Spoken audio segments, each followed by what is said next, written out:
Welcome everybody to Tap Out Talk. Tonight, WWE provided its Hell in a Cell 2021. And who will walk out champion, Lashley or McIntyre? I'm going to go over all the results tonight with a little play-by-play on Tap Out Talk.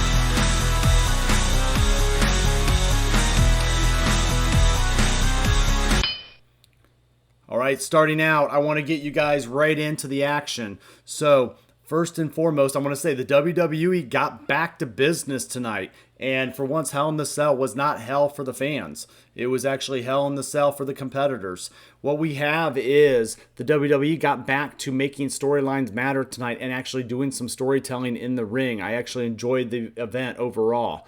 Let's start in with the very first match of the night, Bianca Belair versus Bayley.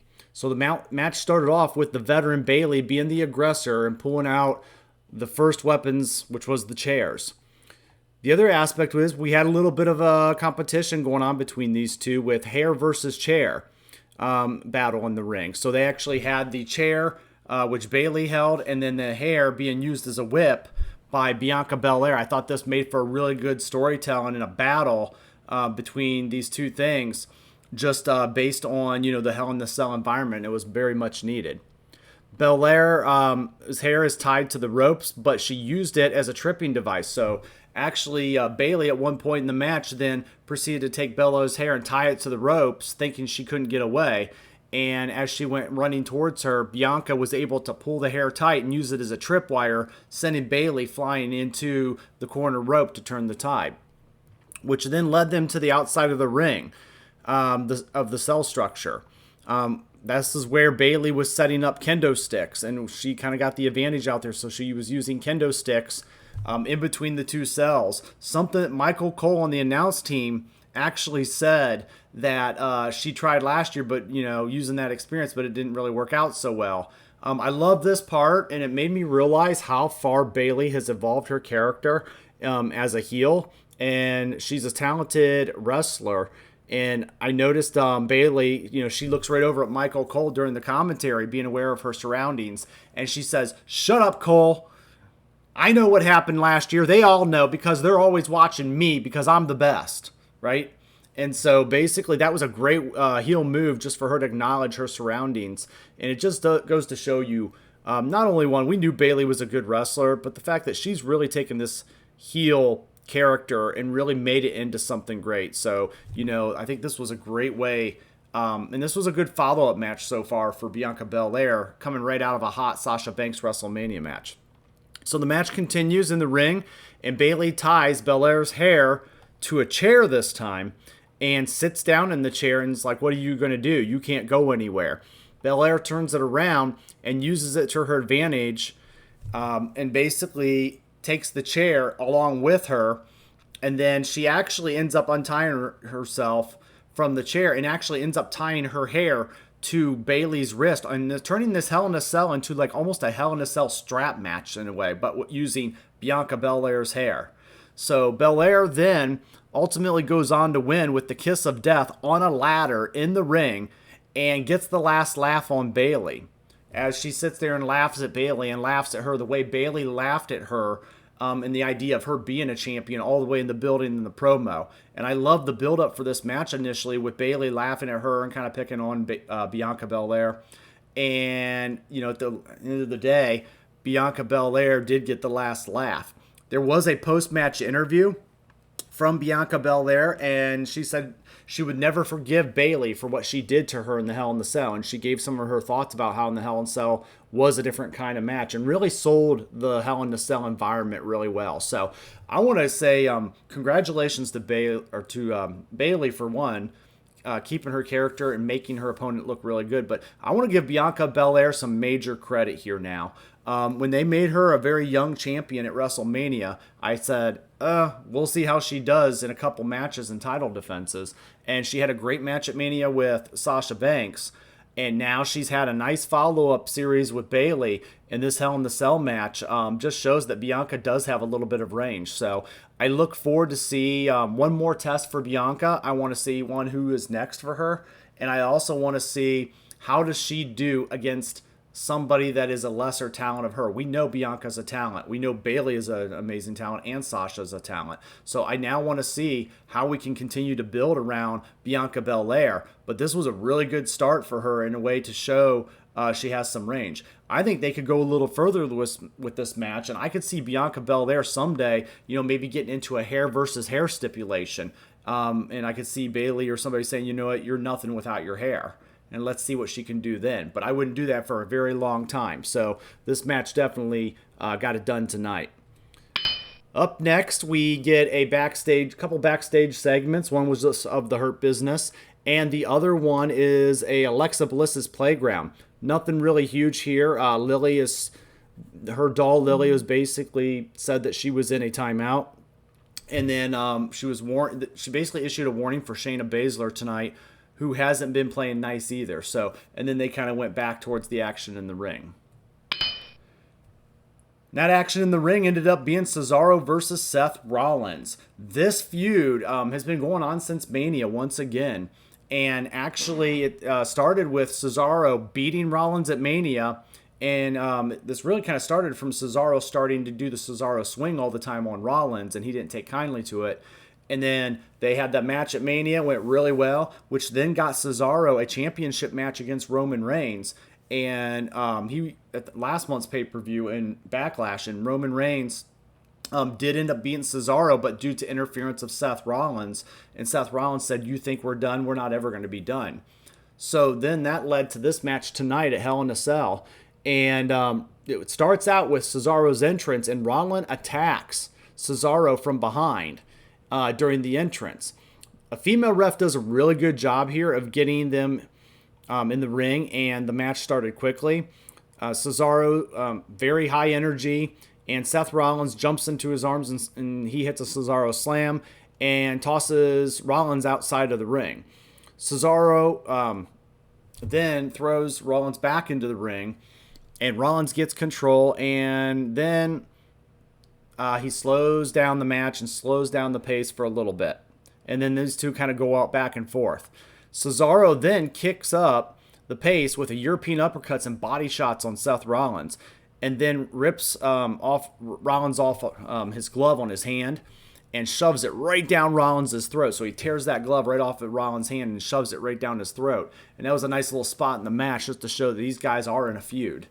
A few minutes later, Rollins hits an enziguri kick to the back of the neck and attempted to pin Cesaro for a 2 count. And then Rollins later hits a Falcon Arrow, and then Rollins charges and leapfrogs Cesaro and hits a reverse kick to the back of the neck in another close 2 count. And I just sit here, and as I watch this, and I say, wow, I always forget what an athlete Seth Rollins is. And these two just have chemistry, and they're able to go back and forth and put on some good story and match.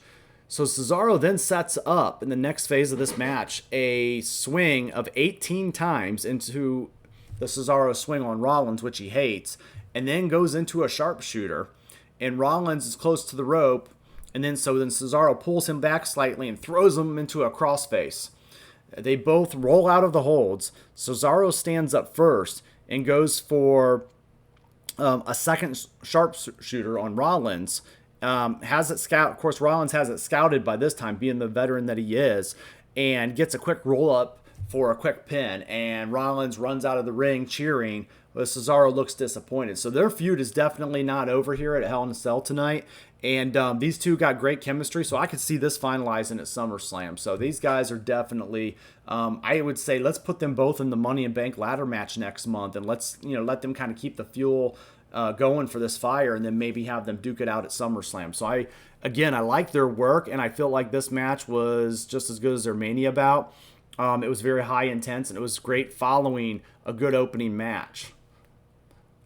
Moving on, we then slow down the pace a little bit with something different. We go a little more of the spiritual, more of the supernatural characters of Alexa Bliss.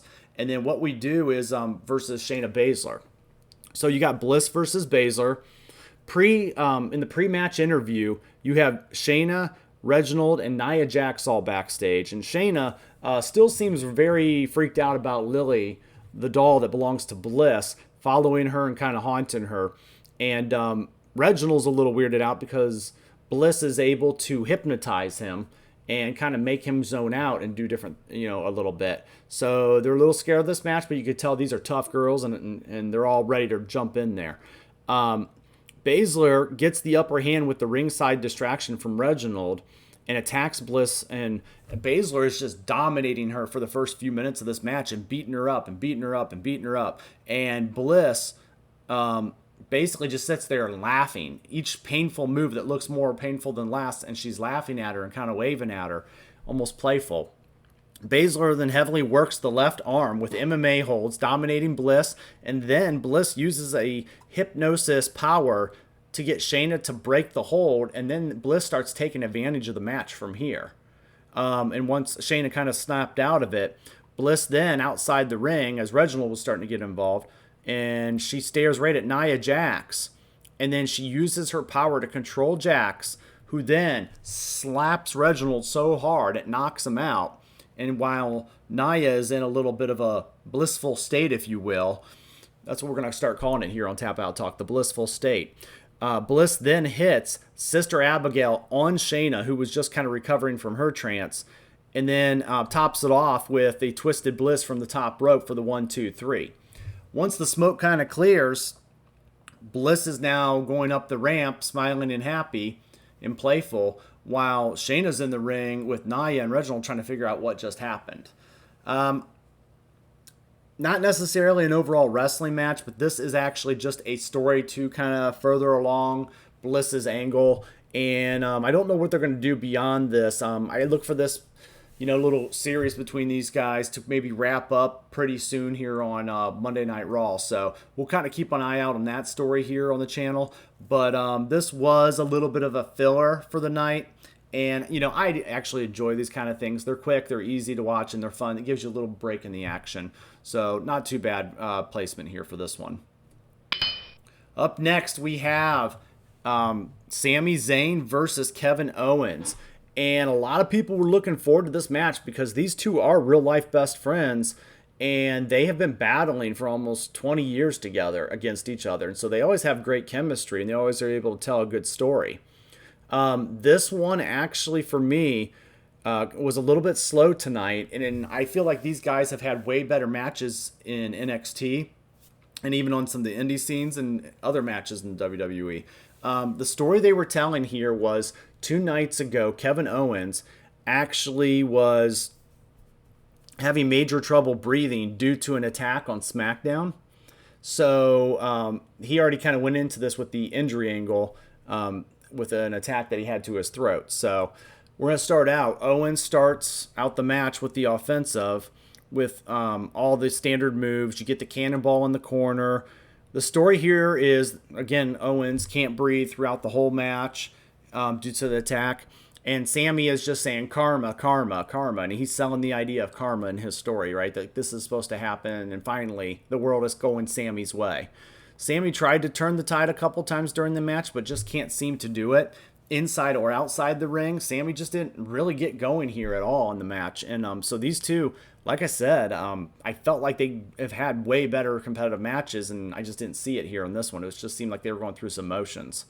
Outside the ring, out of nowhere, there was an KO hits his reverse stunner out of desperation while trying to breathe. Owens rolls in the ring, and Sami Zayn barely makes it back for the 10 count, like at 9.5. And I'm sure there'll be a conspiracy theory about that from Sammi. But then again, maybe not, because Sammi eventually gets the win with a desperate, very, very desperate, just last-ditch haluva kick. And then 1, 2, 3, pins Owens in the ring, and that's the end of that. And then as Owens leaves, still kind of having breathing issues, Sammy's in the ring celebrating like he just won the Super Bowl or the WWE Championship at Mania. So, again, this match was probably the worst match on the card for me tonight. It just didn't do anything for me. Maybe it did for you guys, but I just, I felt it was really slow, and it just, I don't know, I guess I expected a little bit more from these two. I'm sure we will get more, but this just wasn't it tonight. Okay, speaking of things that was not it tonight, this match was supposed to happen. Roman Reigns defending his championship against Rey Mysterio for Dominic's honor in Hell in a Cell. And this match was not on tonight either. This actually happened 2 nights ago for free on SmackDown on Friday night. And they actually had this match in a Hell in a Cell, the first Hell in a Cell match to occur ever on SmackDown. And they moved it there, so they had the championship match. And then Roman did prevail pretty dominantly over Mysterio. Mysterio held his own, did the kind of underdog things that you'd expect Ray to do. But at the end of the day, Roman was out there, and then now he has both Usos in his corner who now acknowledge him as the tribal chief. So that's the big turn here, as he has both of these guys now looking at him as the head of the table. A lot of people were mad at WWE not keeping this on tonight's pay-per-view, but I'm okay with it being on SmackDown. I feel like 3 Hell in a Cell matches on one pay-per-view would just be too much. So I felt like this was a good way just to give a taste, to maybe get people into those Peacock subscriptions. So, you know what? Sometimes you got to do some stuff for TV too. And I felt like we weren't missing anything by not having a 3rd Hell in a Cell match on this pay-per-view tonight, because there were 2 solid ones. Coming up next, we had what is going to be arguably maybe one of the best matches of the night, in my opinion. I kind of went into this not knowing what to expect. I mean, I know these two have wrestled, and they've always done a good job together with their work in NXT and Mania. So, you know, the whole idea is Charlotte wants her title back, and Rhea Ripley basically says, no, you're not getting it back. This is my title, my world now. So there was a lot that happened in this match, and one of the things I wanted to point out is Charlotte Flair has really flipped on her heel character here more than I've ever seen her do, and I love it. She's the desperate ex-champion that just needs that taste of fame. And is it just me, or Charlotte here have a lot of cosmetic surgery that has been done? She almost doesn't look like herself anymore. But, you know, some people could argue that she looks better or worse. I felt like she looked pretty good either way. But, you know, that's not for me to judge. So during the championship announcement, Flair actually starts out this match by grabbing the title out of the referee's hand as he's holding it up and throws it at Rhea Ripley to get a mental advantage. Very, very, very Ric Flair style and a very Charlotte type heel, right? So I love that aspect right there, right out the gate. Once the referee was able to start the match, Charlotte was playing an aggressive heel and showing the chip on her shoulder, claiming that she never lost the title. And Charlotte reminded me again a lot of Rick, here working every dirty move she can. Ripley stops Charlotte finally with a hard headbutt kick to the face, and then she gives her a kick to the face after the headbutt. But it was all Charlotte for the first good 5 minutes of this match, I swear, just like her, just dominating Rhea Ripley and showing her the veteran. Charlotte is outside. She grabs the leg of Rhea Ripley and pulls it between the ropes, and then just starts locking on it and using the ropes as leverage and really damaging Rhea Ripley's knee, which Rhea did a really good job selling there. Rhea then, later on, back in the ring, has a clover leaf in the middle of the ring, and Charlotte rolls out of it, throwing her into a turnbuckle. Charlotte then hits the natural selection and gets only a 2 count, using the ropes to gain leverage on the pin. Rhea hits the Riptide. Going into the final part of this match, Charlotte puts her foot on the rope like the veteran she is, and it really showed with Rhea being kind of a younger, up-and-coming champion. She should have known to pull Charlotte away from those ropes, but the veteran definitely gets the point there. After that, Charlotte hits a figure 4 leg lock and puts Rhea Ripley rolls out of the ring with it while it's locked on. So on the floor now, Rhea gets desperate and uses the cover from the announce table and gets herself disqualified. After the bell, both women continue to fight on the floor and then in the ring. And boy, did they just go at it for another almost 4 or 5 minutes right after the match, just fighting and fighting and fighting back and forth, and like they didn't want to stop, even though one of them got disqualified. Rhea finally grabs her title and yells at the timekeeper and says, "Give me my title." And she leaves as the announcer calls Charlotte the winner, and Rhea is still the champion. So no title change here, but Charlotte Flair was your winner tonight, and Rhea still remains champion due to the champion's advantage. This was a really good match. I feel like this was probably one of the best matches of the night, if not, the Bobby Lashley match, which we'll talk about in a minute. But I really feel like this was the most solid match that didn't really have any kind of structure or Hell in the Cell or any kind of gimmick. These two just put on a good story. And you could tell like that knee injury early. Rhea did a good job, really selling that angle later in the match. I feel like I want more out of these two. So, I know the WWE is going to keep this match going. I say bring it on. Let's have them go at it at Money in the Bank, or let's have them go at it at SummerSlam. These two have chemistry. These two like working together, and now they've pretty much worked together on all three levels. And I could see this just becoming a great rivalry, is what the WWE truly is building tonight. So, good job to Rhea Ripley and Charlotte Flair on this in Hell in a Cell. And finally, in our main event, and what a main event it was, Bobby Lashley, the almighty WWE champion, versus Drew McIntyre. And the stipulation here, this is Drew McIntyre's last chance. And if Drew does not win, as long as Bobby Lashley is champion, Drew McIntyre will never get a WWE championship shot ever again. So there's some big stipulations here in tonight's matchup, right? So it's kind of a winner take all, and it's going to be settled here in the Hell in the Cell. So we get a really good video package, and I wouldn't say all night. All the video packages were really on par, and they did a really good job of telling the stories for each match. In case if you haven't been watching the product lately, which their ratings do show, and I felt like it was very easy to just jump back in and remember why we were fighting and why we were watching this.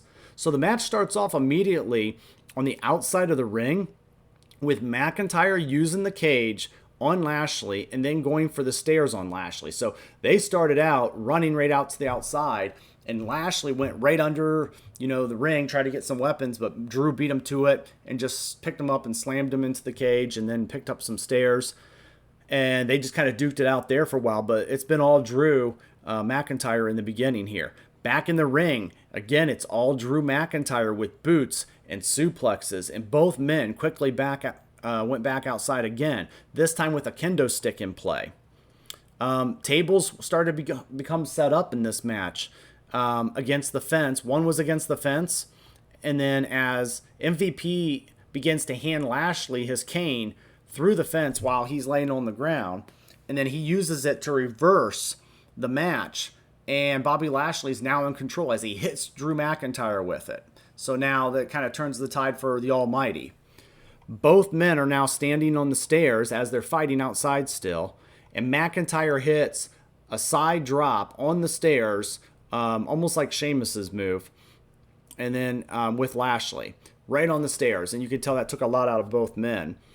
Another table comes out and is set up by Drew, and then Lashley, during this point, rolls in the ring, and Drew yells, "Where are you going? I'm just getting started." And he throws not one, not two, but 3 chairs over the top rope into the ring as he's stalking Bobby Lashley. Drew then gets in the ring, grabs Bobby Lashley, and flips him into an Alabama slam right onto the chair. And then a 2 count for a pin. 2 count remains, and then picks up a chair and unleashes on Lashley again, almost like he was punishing him for getting the 2 count. Drew then goes to the top of the rope with the chair, and he jumps off with it. Lashley reverses it with a hurt lock, but he cannot fully lock it in due to Drew's strength. And then McIntyre reverses it with a power slam. So in that point, they go back and forth a little bit more. Lashley, now back on the outside, takes control and has MVP using the kendo stick to pin Drew into the corner of the cage while Lashley ruthlessly attacks him. So at this point, they're going and beating up on McIntyre. McIntyre's getting worn, broke down. This is just a war of weapons. And then back in the ring, Lashley hit a DDT face first on Drew with a seated chair. Lashley hits multiple times. He's hit multiple times with a kendo stick, but McIntyre then all of a sudden kind of hawks up and summons that inner Celtic warrior of his and reverses it with a steel chair. The referee at this point is knocked down, but not out, and the battle ensues, but McIntyre hits a Claymore, and at this point, MVP enters the ring and interferes in a pin attempt and is now locked into the cell. Don't ask me how MVP got in the ring. It's always amazing how these guys have ways to get in the ring when this is a structure where you're completely locked out. But MVP eats Then eats a Claymore from Drew McIntyre for his services to Lashley, right in the middle of the ring, straight up Claymore. And then McIntyre continues after MVP is rolled to the outside and goes right after him some more. Lashley sneaks up behind him and puts the Hurt Lock on Drew this time. And Drew, he's got it locked in, and you think, oh, he's got it in good. Well, Drew pushes them both back in through one of those tables that were set up earlier and breaks that hold. Later on now, back in the ring after some rest, both of the guys, the scars from the kendo sticks are showing really bad on Drew, and you can definitely tell those are going to be hurting in the morning. He goes for a Claymore, and this time he completely misses Lashley as Lashley ducks. So then Lashley takes the opportunity and picks up Drew and throws him over the top rope and through that second table that was set up originally. And then they are out there battling, kind of hurt a little bit. And then back in the ring, the battle continues once again. This is not over. Oh, my God. And Drew hits the DDT and then goes for a Claymore. And just as he's going for the Claymore to win the title, MVP, who is still laying outside the ring, grabs his leg from the corner and holds it as best as he can. And then Lashley sneaks in behind him as Drew turns around to look at MVP and rolls up McIntyre for the pin. 1, 2, 3. And now, the almighty Bobby Lashley is your reigning, defending WWE champion, leaving Hell in the Cell. And Drew McIntyre will never get a shot at this championship while he's the champion holder ever again. So, really great storytelling in this match tonight. This was also at the top of my list of one of my favorite matches. So I felt like the WWE overall did a great job on this pay-per-view tonight. There was a little bit of a boring slump in the middle with some matches, but for the most part, I will definitely recommend Bobby Lashley versus Drew McIntyre and Rhea Ripley and Charlotte Flair as my top 2 matches of the night. They definitely stole the show. Bianca Belair told a decent story with Bayley, and then the rest was kind of hit and miss, right? But not terrible. So what I look at is, where does this go from here? Well, what the WWE did tonight, and what I think everybody needs to understand, is they built storylines tonight. They stuck to those storylines, and every match meant something to the storyline. Also, I feel like the WWE, whether you realize it or not, they protected Drew McIntyre and Bobby Lashley. And what you have right now is a rival. And anytime you can tell me in the history of pro wrestling, you always have to have a face and a heel. You have to have a rival. Otherwise, it does not work, right? And I see these two have a rival. I think of Edge and John Cena. They had rivals. Rock and Stone Cold. Hogan and Piper. Shawn Michaels and Bret Hart. The list goes on. And I feel like what I'm watching is back to dominant the almighty Bobby Lashley and Drew McIntyre. I felt like, that story I did months ago is showing this now. And I said these two are the yin and yang in this WWE championship set. And so what we need to do is cool it off and not allow Drew to compete right now due to this stipulation. But you know what? We may find a way where these two will dance again in the future. These two have good chemistry together. They're only getting better. And it's kind of fun to watch two big men go at it this time. It's been a while since we've seen that. So good job to the WWE to protecting both of these men. And these are your future stars in the company, if not your current stars, along with Roman Reigns, who is also a bad guy. So I think you have Roman and Lashley and McIntyre. So you're starting to get a nice little core group of younger guys that can be the faces of the company and not rely on these older veterans. So I applaud the WWE for how they handled Hell in a Cell tonight. I enjoyed the show, and I'm enjoying covering it with you tonight. So that's all we have tonight on Tap Out Talk. If you enjoyed the show, let me know. Like, share, subscribe, and for now, it's game over.